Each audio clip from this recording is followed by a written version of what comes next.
sabihin ng death squad?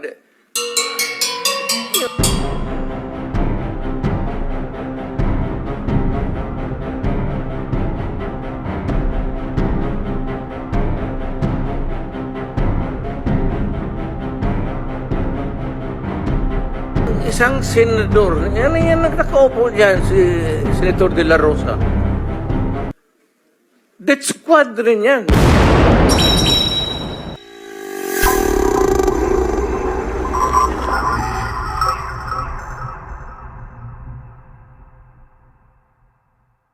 Para once and for all, malaman natin ang totoo.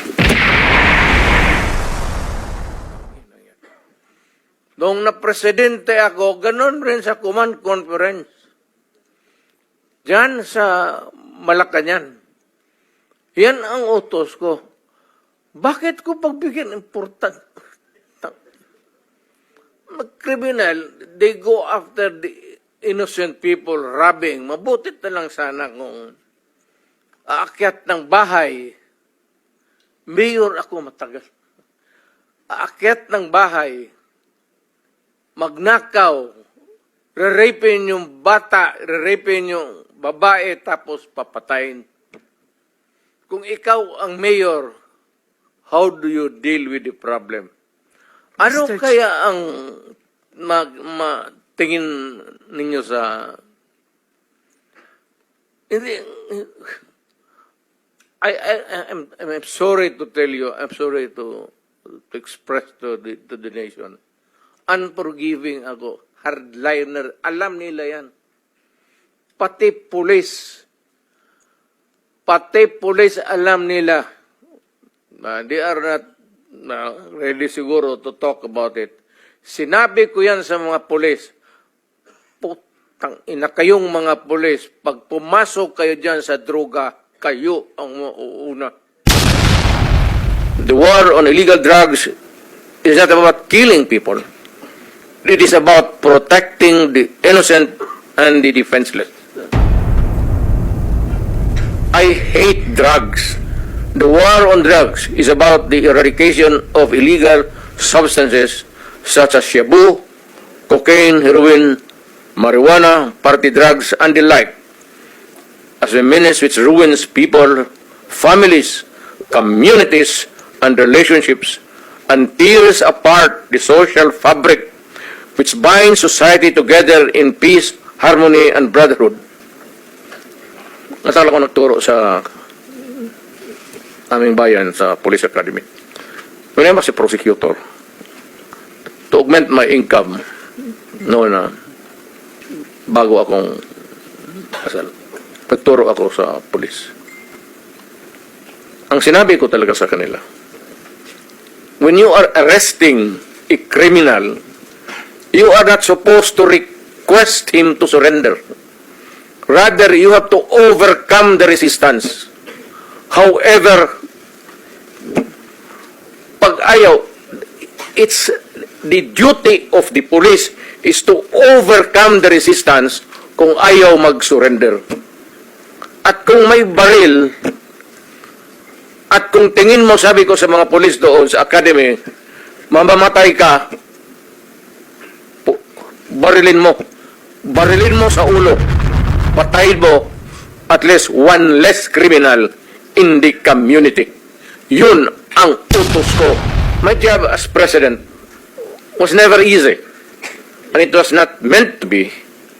I have tried to do the best I can to address the problem of illegal drugs firmly and without compromise. For all of its successes and shortcomings, I alone take full legal responsibility. Sa lahat na nagawa ng mga pulis, pursuant to my order, ako ang managot. At ako ang makulong, wag yung pulis na sumunod sa order ko. Kawawa naman, nagtatrabaho lang. Yun ang gusto kong sabihin sa Pilipino. At mabuti, right side ko, dumaan ito ng Chief of Police, Police Director. Puro commander ng death squad yan. I thought there was no existence. Trabaho ng pulis yan. Literally, hindi usap.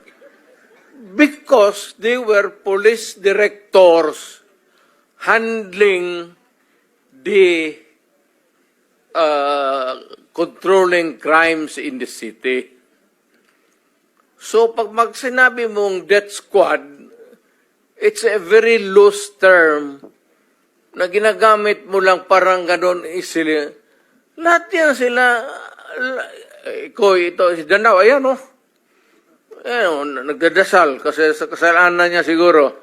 Magkano bang, ilan bang pinatay mo? Dumaan yan.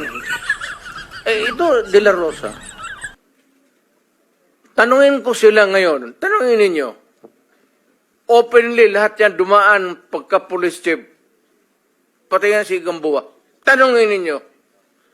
Danao, kung may utos ba ako na patayin ninyo yung tao na nakatali yung paa, pati kamay sa likod, or assassinate them.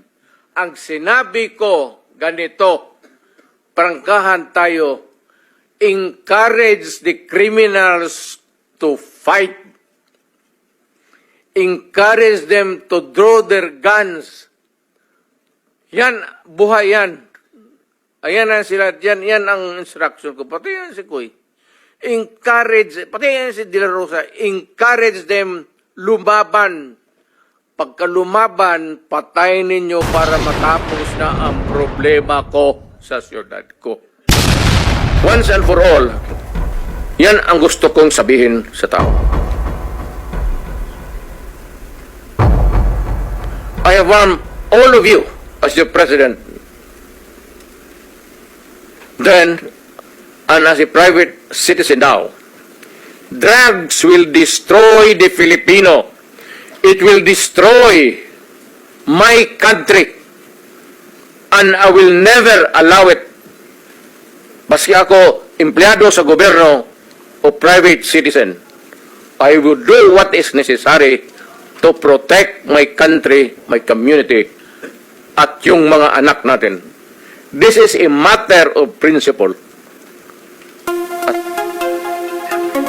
papagkamatayan ko yan. Maraming salamat.